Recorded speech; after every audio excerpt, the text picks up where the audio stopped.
अब यहाँ पे मेरे पास लिस्ट में सारे रिकॉर्ड्स आ गए और मैं इसे फ्रंट पे पास कर दूंगा। फ्रंट पे कैसे डिस्प्ले करवाएंगे, मैं वापस आ जाता हूँ अपने व्यू के अंदर।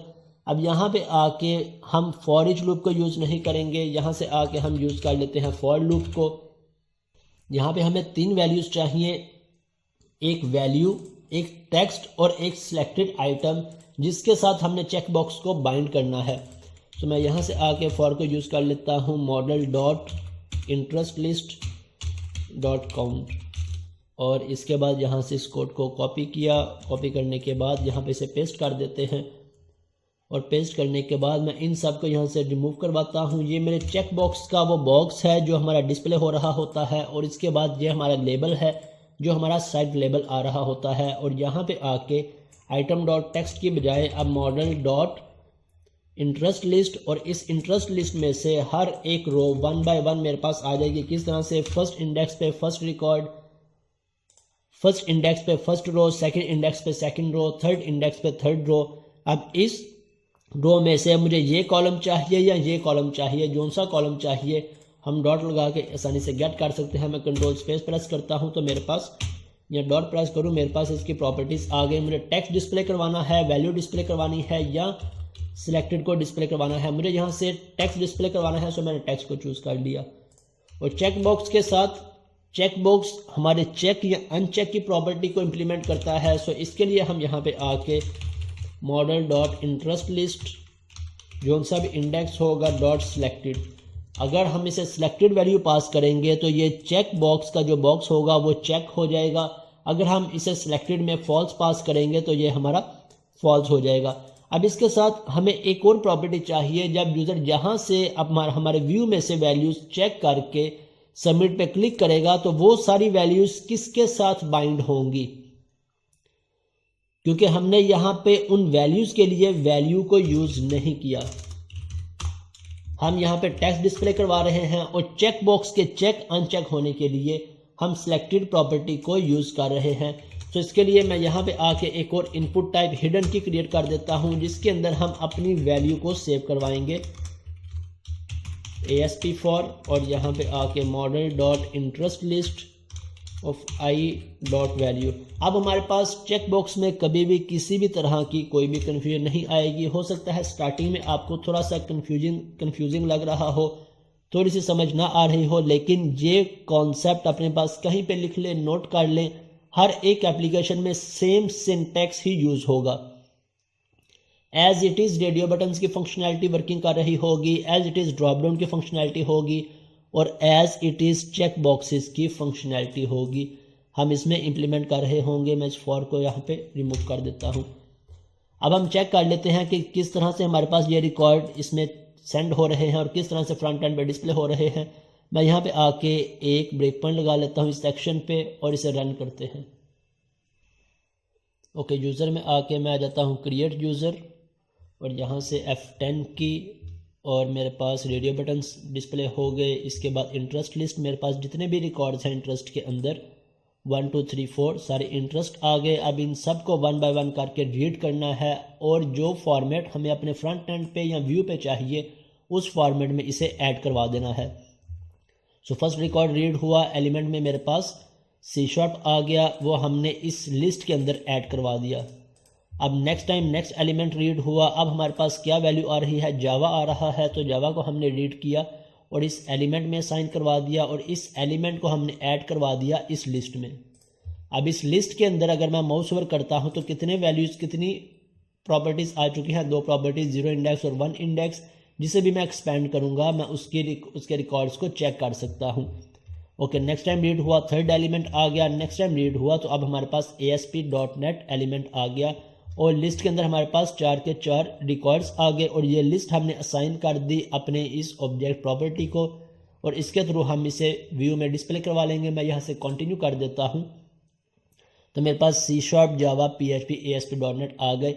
लेकिन हमारा अगला टास्क क्या था कि जब यूज़र यहाँ से इन्हें चेक करे तो ये प्रॉपर्टीज़ हमारी कंट्रोलर के अंदर पास होनी चाहिए, इनकी वैल्यूज़।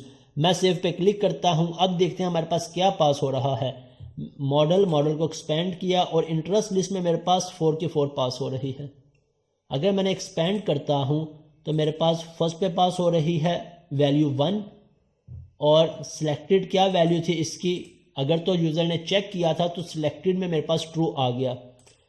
इसी तरह वैल्यू 2 फर्स्ट इंडेक्स वैल्यू 2 और ये भी मैंने सिलेक्ट किया था तो मेरे पास सिलेक्टेड ट्रू आ गया। इसे मैंने सिलेक्ट नहीं किया था, मेरे पास सिलेक्टेड फॉल्स आ गया और इसके साथ इसकी वैल्यू आ गई। थर्ड, इसे भी मैंने सिलेक्ट नहीं किया था, सिलेक्टेड फॉल्स और वैल्यू आ गई। इट मीन्स हमारे पास हमारे व्यू से ये सारे के सारे एलिमेंट्स पास होंगे कंट्रोलर में और जो सा सिलेक्ट होगा उसका सिलेक्टेड ट्रू आ जाएगा, जो सिलेक्ट नहीं होगा उसकी सिलेक्टेड फॉल्स आ जाएगा।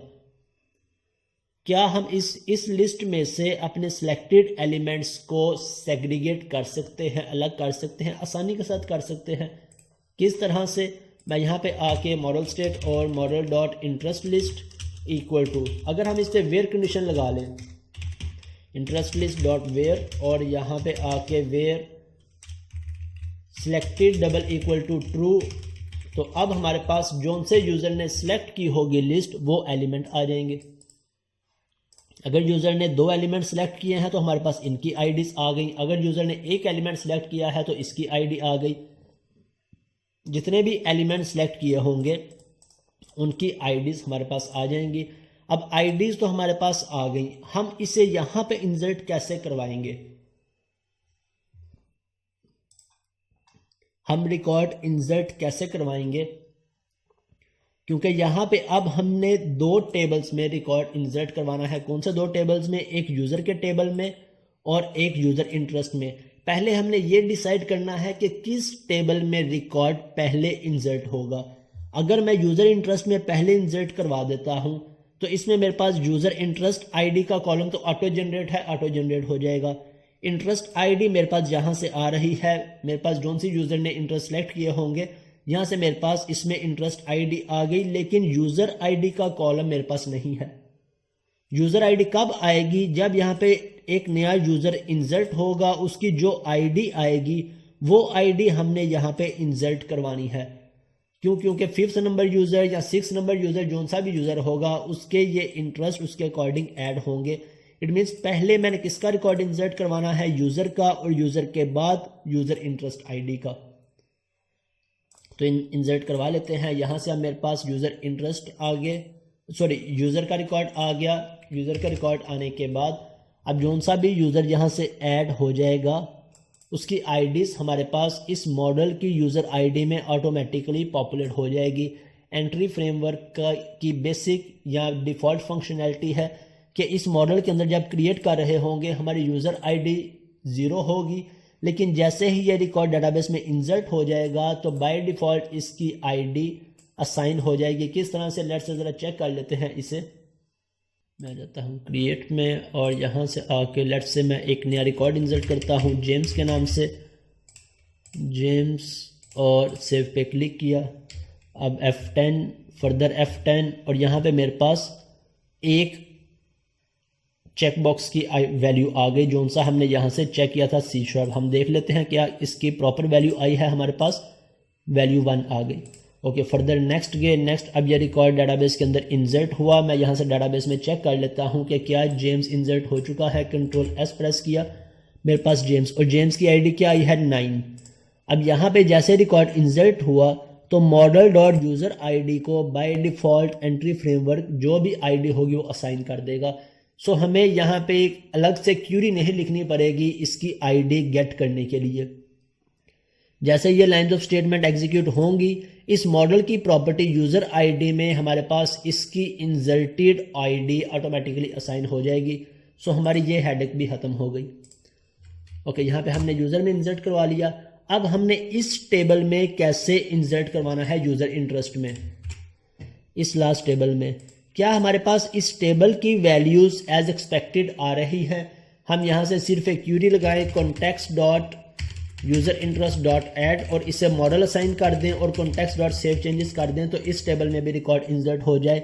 जिस तरह मेरे पास मॉडल आ रहा है, क्या इसका मॉडल मेरे पास आ रहा है? इसका मॉडल हमारे पास नहीं आ रहा, तो हमें यहाँ पे इसका मॉडल खुद से पहले क्रिएट करना पड़ेगा जिसमें ये सारी वैल्यूज़ असाइन करनी पड़ेंगी और फिर हम इसे इंटरेस्ट डॉट आईडी ऐड में पास करवा सकते हैं।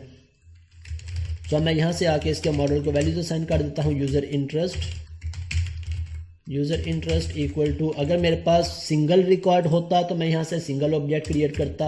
अब मेरे पास मल्टीपल रिकॉर्ड्स होंगे इंटरेस्ट के, सो इसलिए मैं इसकी लिस्ट को क्रिएट कर रहा हूँ।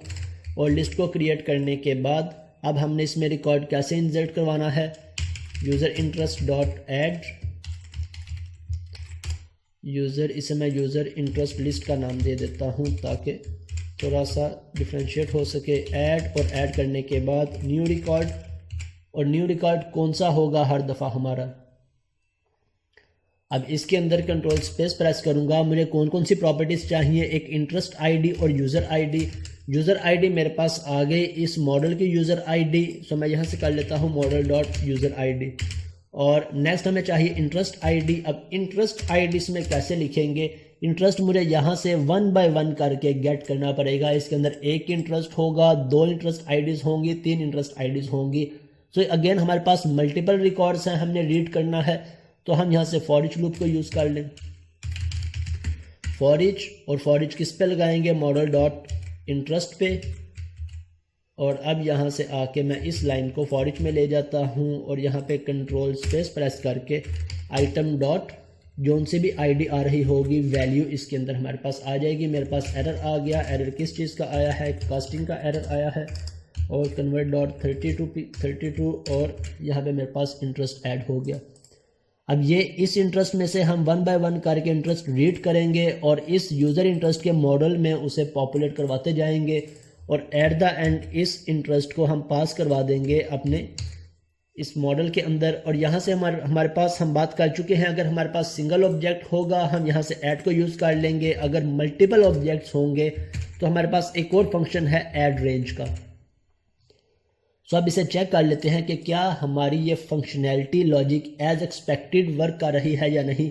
अगर तो एज एक्सपेक्टेड वर्क कर रही है तो हम इस कोड को अपने या माइंड में कहीं पे सेव करवा लें या किसी टेक्स्ट फाइल में सेव करवा लें, ताकि हमें पता चल जाए कि हर दफ़ा जब भी मल्टीपल रिकॉर्ड्स के साथ वर्किंग करनी है हम किस तरह से वर्क कर सकते हैं। मैं इसे यहाँ से इसकी लाइंस ऑफ कोड रिड्यूस कर दूँ थोड़ा सा और इसे अब रन करके देखते हैं।